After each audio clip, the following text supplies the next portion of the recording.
হামজা যখনই যাবে তাকে আমরা সর্বাত্মক সহযোগিতা করবে দূতাবাস থেকে, আর আমরাও যোগাযোগের মধ্যে রয়েছি। আমরা নেক্সট ফিফা উইন্ডো সেপ্টেম্বরের টার্গেট ধরেই কাজ করছি। আশা করি নিশ্চয়ই সামনে আপনারা ভালো নিউজ শুনবেন।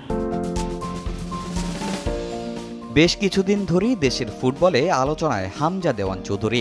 লেস্টার সিটির এই ফুটবলার বাংলাদেশের হয়ে খেলবেন কিনা, খেললেও সেটা কবে, এ নিয়ে জলঘোলা কম হয়নি। দেশের ফুটবল প্রেমীরাও চান তাকে লাল সবুজের জার্সিতে দেখতে, তাই এবার তাকে বাংলাদেশের হয়ে খেলানোর জন্য বেশ আটঘাট বেঁধেই নেমেছে বাফুফে। দ্রুতই হামজাকে দেখা যেতে পারে লাল সবুজ জার্সিতে, এমনই ইঙ্গিত ফুটবল ফেডারেশনের। আমরা নেক্সট ফিফা উইন্ডো সেপ্টেম্বরের টার্গেট ধরেই কাজ করছি। আশা করি নিশ্চয়ই সামনে আপনারা ভালো নিউজ শুনবেন। বাফুফের মতো হামজাও চান বাংলাদেশের জার্সিতে খেলতে। বাংলাদেশি পাসপোর্টের জন্য আবেদনও করতে যান তিনি, তবে কিছু জটিলতায় তা আর সম্পূর্ণ হয়নি। যদিও এবার বাফুফে উদ্যোগ নিয়েছে সমস্যা সমাধানের। ইংল্যান্ডে অবস্থিত বাংলাদেশ দূতাবাসের রাষ্ট্রদূতের সাথে কথা বলেছে এবং রাষ্ট্রদূত নিজে হামজা ফ্যামিলির সাথে কথা বলেছে।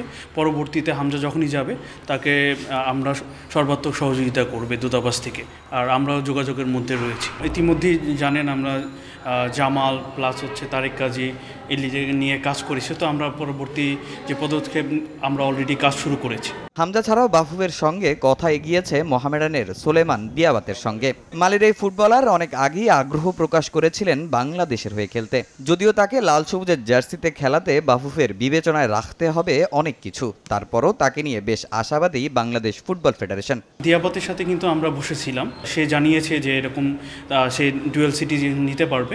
তো পরবর্তীতে আমাদের এখন ইমিগ্রেশন স্বরাষ্ট্র মন্ত্রণালয়ের সাথে আমরা যোগাযোগ শুরু করছি, যাতে তার ইমিগ্রেশনে বাংলাদেশে অবস্থানকালের সময়টা আমরা জানতে পারি। এটা one of the criteria for ফিফার অ্যাপ্লিকেশনের জন্য।